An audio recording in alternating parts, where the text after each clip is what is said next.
La première fois que j'ai entendu parler Jean-François Lagros, c'était à mes débuts à Géo. On était en 2016 et il était de passage à la rédaction pour nous raconter, des étoiles plein ses yeux bleus, qu'il était resté coincé 2 mois dans les îles Yakov en Sibérie avec des paléontologues chasseurs de mammouths. Sa définition du bonheur ou pas loin. Bonjour, bienvenue. Vous écoutez Retour de terrain, le podcast de Géo qui donne la parole à celles et ceux qui font le sel de ce magazine. Celles et ceux qu'on catapulte sur la planète pour revenir avec des mots et des images. Moi, c'est Léa Santacross. Et j'ai le plaisir de recevoir le photoreporter Jean-François Lagros, donc. Retour de terrain n'a jamais aussi bien porté son nom, il revient tout juste du Sénégal. La fois d'avant, c'est le Cameroun, avec les traqueurs de virus, quand ce n'est pas la Syrie, l'Afrique du Sud ou l'Antarctique. Tout baroudeur qu'il est, il me répond à distance, depuis chez lui à Hyères, dans le Var. Bonjour Jean-François. Bonjour Léa, bonjour à tous. Retour de terrain, c'est le podcast du magazine Géo.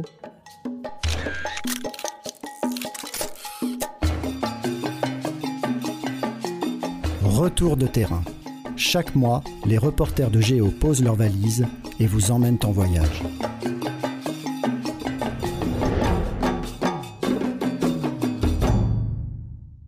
Jean-François, tu es photographe, reporter, baroudeur. S'il y a des lecteurs de Géo dans l'auditoire, ils auront peut-être en tête tes photos récentes du Cameroun avec les chasseurs de virus, ou bien celles des morses dodus du détroit de Bering. Et je le disais en introduction, tu reviens du Sénégal. Commençons par là. Qu'est-ce que tu es allé faire là-bas ? Eh bien, Léa, je suis allé suivre une équipe du CNRS qui allait faire un constat d'évaluation sur la fameuse Grande Muraille Verte dont on parle beaucoup depuis le début de l'année. Et alors ? Écoute, la Grande Muraille Verte, c'est un projet extrêmement ambitieux, pharaonique, qui vise à redonner vie en fait à une bande sahélienne de 15 kilomètres de large qui va du Sénégal, donc de l'Atlantique, jusqu'à Djibouti. Donc, c'est un projet extrêmement ambitieux qui se heurte à beaucoup de problèmes, à la fois techniques, à la fois climatiques et à la fois, surtout, en ce moment, géopolitiques. Malgré tout, est-ce que ça prend forme ? Alors, le constat est mitigé. Il y a eu beaucoup de choses qui ont été faites depuis une vingtaine d'années, surtout au Sénégal. C'est pour ça que je me suis rendu dans ce pays-là. Mais les résultats sont pas à la hauteur de ce qu'on pouvait attendre parce qu'il y a eu des aléas géopolitiques comme la guerre qui peut sévir au Mali ou au Niger ou les problèmes d'instabilité qu'il peut y avoir au Tchad actuellement. Et puis ensuite, il y a eu des problèmes techniques. On est dans un contexte extrêmement difficile, à la lisière de la bande désertique, je dirais, africaine. Et donc, travailler dans ces conditions, ça demande beaucoup de moyens, beaucoup de suivi, beaucoup de compétences techniques. Tout ça fait que pour l'instant, le projet patine un peu, mais que malgré tout, il y a quand même de l'espoir parce qu'il y a moyen de faire des choses si on s'y attelle de manière beaucoup plus suivie que ça n'a été fait jusqu'à présent. Aujourd'hui, tu es photographe. Moi, je t'ai toujours connu comme tel, mais ça n'a pas toujours été le cas. Si je remonte à il n'y a pas loin de 4 décennies, tu étais vétérinaire. J'arrive pas à croire que tu t'occupais des chiens, des chats et des hamsters. Oui, voilà, j'ai fait des études de veto à l'école de Toulouse. Je me destinais vraiment à ça. Et puis, jusqu'au jour où j'ai commencé à voyager, d'abord à moto pendant longtemps. Et là, j'ai été piqué par un autre virus que celui qui nous a récemment assaillis. Et ce virus ne m'a plus lâché. J'ai toujours été même amoureux de la photo. Et ce cocktail a fait que, voilà, je suis aujourd'hui en face de toi. Quand tu étais vétérinaire, tu avais une spécialité ? Écoute, j'ai fait plusieurs choses, comme tout véto qui se forme. J'ai travaillé sur les grands animaux, c'est-à-dire les animaux de ferme, de rente, un petit peu dans les Pyrénées, un petit peu dans le sud-ouest. Ensuite, j'ai travaillé sur la Côte d'Azur avec les chiens et les chats. Et puis, j'ai même travaillé quand j'étais en Guyane pendant 1 an et demi sur les zébus et sur un petit peu sur la faune sauvage, qui m'a donné envie d'en faire davantage sur ensuite ce qui est devenu pour moi une passion, c'est-à-dire la faune africaine.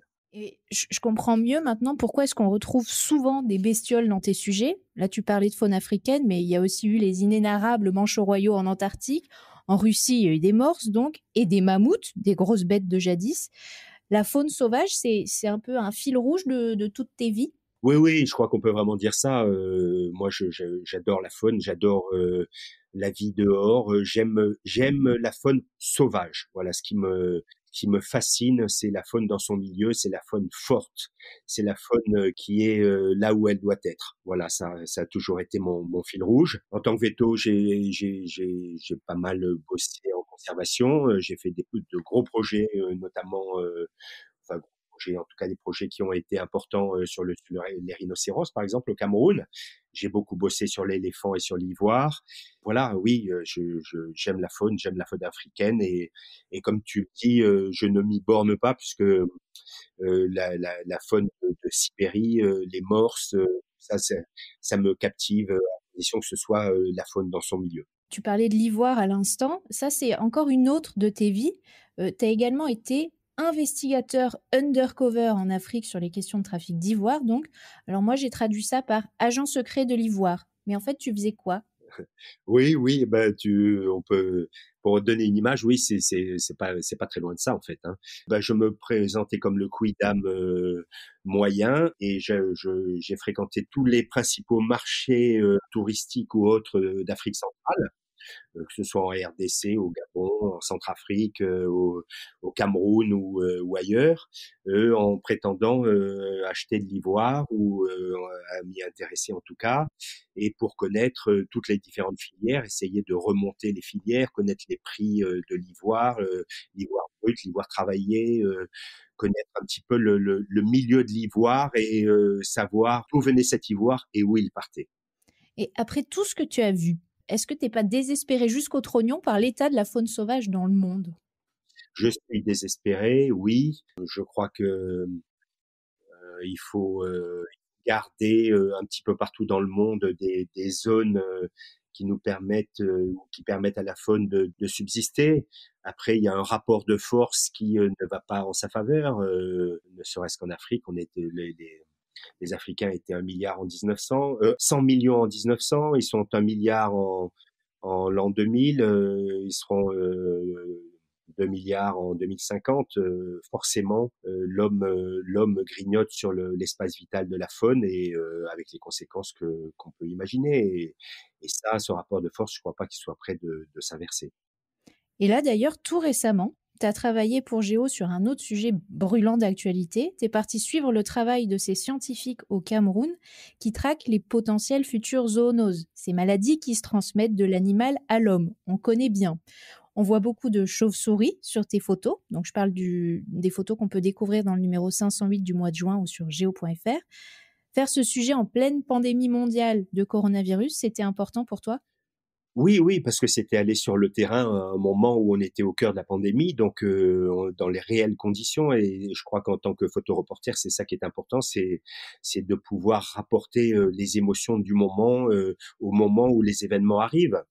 Et donc là, vraiment, j'ai été en forêt au moment où la pandémie sévissait dans le monde au plus fort ou pas loin, et donc dans les réelles conditions de cette pandémie. Donc c'était vraiment le moment de le faire, même si ça n'a pas été facile du tout pour des raisons logistiques, pour des raisons sanitaires, pour des raisons politiques aussi. Donc malgré tout, on a réussi à ramener ce sujet. Et je remercie Géo et je remercie les gens sur place, les scientifiques qui m'ont accueilli dans des conditions qui n'étaient pas toujours faciles pour eux. La pandémie, parlons-en. Qu'est-ce que ça a changé, toi, dans ton travail depuis 1 an et demi? Ah ben, comme tout le monde peut l'imaginer, ne plus pouvoir voyager, ça m'a touché comme tout le monde. Donc, quand les pays sont fermés, eh ben, on ne peut plus s'y rendre et moi, ça me coupe les ailes dans mon boulot. Voilà, donc il se trouve qu'au Cameroun, j'ai réussi au bout d'un certain temps à obtenir un visa. J'avais des équipes qui ont pris des risques pour m'accueillir sur place. Qui l'ont fait. Je pense aux équipes du Crémer à Yaoundé, qui est le gros centre des maladies émergentes et réémergentes de Yaoundé, où les gens sont très compétents. Je pense à l'IRD de Montpellier et à l'équipe de Martin Peters et à Géo qui a accepté de m'envoyer là-bas alors que c'était pas simple de le faire. Donc voilà, je pense que quand tout le monde s'y met, on peut arriver à ramener des témoignages qui sont intéressants et qui sont chauds, qui sont vivants. Voilà. On a parlé de toutes tes vies. La photo, tu l'as dit, c'était une passion, mais concrètement, tu t'y es mis comment? Bah, écoute, j'ai commencé à voyager, à vrai dire, j'ai commencé à faire de la photo pour les journaux moto, les magazines moto quand je traversais l'Afrique et donc ça m'a permis de vivre et d'avoir un moyen de gagner un peu de sous pour voyager comme tout baroudeur, que ce soit au début en voyageant pendant des mois, des années, puisque j'ai fait d'abord une traversée de l'Afrique qui m'a pris 7 mois. J'ai fait un tour du monde pendant 4 ans. Je gagnais ma vie au départ en essayant de vendre des photos et ça s'est fait d'abord puisque j'étais à moto à des magazines moto. Et puis comme j'étais veto, il m'arrivait aussi de m'arrêter de castrer des kangourous comme en Australie ou de faire des prélèvements en Papouasie-Nouvelle-Guinée. Donc voilà, on vit comme on peut, on gagne sa vie comme on peut, et c'est comme ça que petit à petit j'ai mis un pied dans la photo et que j'ai adoré ça comme je l'adorais depuis longtemps. Mais pendant longtemps j'ai pas pu m'y adonner complètement. Je faisais des projets de conservation. Après j'ai travaillé un peu pour la télé. J'ai fait des séries télé qui racontaient un peu le sort d'espèces rares et en voie de disparition dans le monde. Et donc je faisais des photos, mais c'était pas une activité à plein temps et je le regrettais parce que la photo, ça mérite vraiment de s'y consacrer. Donc on comprend mieux ton parcours, veto, moto, photo. Voilà. Et puis photoreporter, ça collait bien avec une autre de tes passions. Tu me parlais hors micro de ton goût du risque, ce qui t'a amené à partir pour Géo en Syrie et en Irak d'ailleurs, au chevet du patrimoine archéologique détruit par Daesh. Mais ça devient d'où ça? C'est quoi le moteur? C'est l'adrénaline, la curiosité? Oui, oui, je crois que j'ai besoin dans mes projets d'avoir un peu d'adrénaline. Ça me motive, ça me donne envie d'aller chercher ce qu'il ne faut pas toujours aller chercher, d'aller voir ce qui est difficile à voir, de rencontrer des gens qui sont au cœur de l'action et je crois que c'est aussi ça compte aussi dans notre métier, c'est important. Voilà, j'en fais pas une fierté. Je pense que des fois c'est pas forcément louable, mais c'est comme ça Est-ce qu'il n'y a pas un jour où tu t'es dit, bon là, j'arrête, ou une situation tellement galère où tu t'es dit, bon là, plus jamais? non, jamais. Non, vraiment, s'il y a bien quelque chose qui me viendrait pas à l'esprit, c'est de m'arrêter. J'ai qu'une envie, c'est de continuer le plus longtemps possible. Je prendrai les vitamines, je ferai tout ce qu'il faudra, mais je veux durer. Voilà, je veux durer. J'ai envie de dire, j'adore ça. C'est vraiment ce que j'aime dans la vie et je ne vois aucune raison de pas continuer. Même si, bien sûr, notre métier va mal pour de nombreuses raisons, parce que la presse va mal, parce que on sort d'une pandémie où ça a été très dur pour nous. Mais voilà, ça va repartir et j'espère que je pourrai continuer à faire ce métier le plus longtemps possible. Et comment est-ce que tu concilies ce métier avec une vie de famille? Ah bah, c'est pas facile, hein, c'est pas facile. Bon, une vie de famille, c'est jamais facile, hein. Commençons par là. Une vie de famille, c'est pas facile. J'ai des enfants qui tremblent un peu quand je pars, surtout mes filles d'ailleurs, parce que mon fils, lui, ça l'émeut pas plus que ça. J'avais une femme qui m'a toujours poussé à faire ça, même si c'était pas facile. Voilà, non, on peut y arriver, je crois. On peut concilier les deux, mais c'est pas. On adapte les sujets, on adapte les durées de reportage. On peut faire ce métier avec une vie de famille, c'est faisable, oui. Et tu fais partie de la Société des explorateurs. Comment tu y es rentré et ça représente quoi pour toi? Oh je suis un membre assez peu actif parce que il y a des réunions qui se passent à Paris et que je suis plutôt un membre honoraire, hein, mais j'y suis entré par cooptation quand j'ai commencé à voyager, à faire le tour du monde, et puis maintenant je collectionne les pays un peu comme les médailles. J'en suis à quasiment une centaine. Et c'est vrai que j'ai une petite expérience du voyage dans des conditions difficiles, au plus près, parce que je crois que en soi, voyager, c'est un mot qui recouvre beaucoup de choses, mais ça s'apprend de voyager, ça a une éthique de voyager. Et j'espère, au fil de ma vie, avoir appris à voyager et que maintenant j'ai un peu plus d'expérience avec toute l'humilité que ça peut recouvrir. Je rencontre là-bas des gens qui savent voyager et je suis content de partager avec eux, comme de voyager avec eux, de partager en tout cas avec eux, avec tout le monde et avec les lecteurs de Géo par exemple. Je suis content de pouvoir rapporter des témoignages qui sont, j'espère, assez proches du terrain. Ça, ce serait ta définition du savoir voyager? Savoir voyager pour moi, c'est que les gens te reconnaissent sur place comme un des leurs, c'est-à-dire ils sentent que tu les comprends, ils sentent que tu les aimes, ils sentent que tu comprends leur vie. Et ça, oui, voilà, c'est ça pour moi la définition de savoir voyager. Je voudrais aussi qu'on évoque tes racines. T'es né à Alger, t'as grandi à Hyères, tu vis à Belgency, toujours dans le Var. Donc t'as beau baragouiner russe et t'aventurer à peu près partout, tu restes avant tout méditerranéen. Oui, ça c'est vrai. J'ai des racines méditerranéennes. Je suis issu d'une famille qui a mis les pieds en Algérie, je sais pas, une quinzaine d'années après la conquête. Donc je crois que j'ai gardé de ça un esprit pionnier, un esprit le goût du risque, de gens qui sont partis sur des terres difficiles, qui ont défriché, qui ont apporté aussi beaucoup dans les pays dans lesquels ils se sont installés. On ne leur reconnaît plus cet apport au péril de leur vie. Ils ont été aussi envoyés là-bas par leur pays, et je pense que ils ont apporté beaucoup, et ça je voudrais qu'on leur rende grâce et qu'on leur reconnaisse ça. Moi je m'estime héritier de cet héritage et de ce goût du risque que je partage aujourd'hui encore d'une autre façon. Mais alors la Méditerranée, mais moi j'ai jamais vu de sujet signé Jean-François Lagros autour de la Méditerranée. Oh écoute, le patrimoine syrien, pour moi, c'est quand même la Méditerranée. C'est le creuset de toutes les rencontres entre les Bédouins du désert, entre l'esprit romain, l'esprit grec, tout ça, c'est ça la Syrie. Et donc c'est ça aussi la Méditerranée. C'est ce foisonnement, c'est la naissance de beaucoup de civilisations. Et bon, j'ai pas de sujet à proprement parler où le terme Méditerranée soit inscrit en propre, mais il est en filigrane derrière pas mal de sujets, notamment celui-là. Mais peu de sujets locaux autour de Belgency, par exemple. Oui, j'ai besoin, c'est vrai. J'ai besoin de parcourir des kilomètres, de rentrer dans le lointain pour me motiver.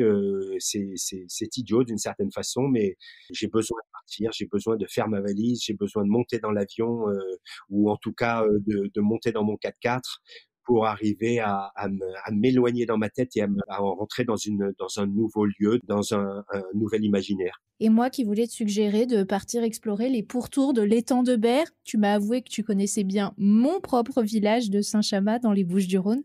Bon, j'oublie cette idée alors. Écoute, pourquoi pas, c'est une bonne suggestion, surtout qu'il y aurait beaucoup de choses à dire autour de l'étang de Berre, effectivement. Tiens, je vais m'y plonger tout de suite, tiens. Passons au conseil d'orientation. C'est l'instant Parcoursup de cet entretien. Que dirais-tu à des jeunes qui voudraient faire du photoreportage aujourd'hui ? Qu'est-ce que je leur dirais ?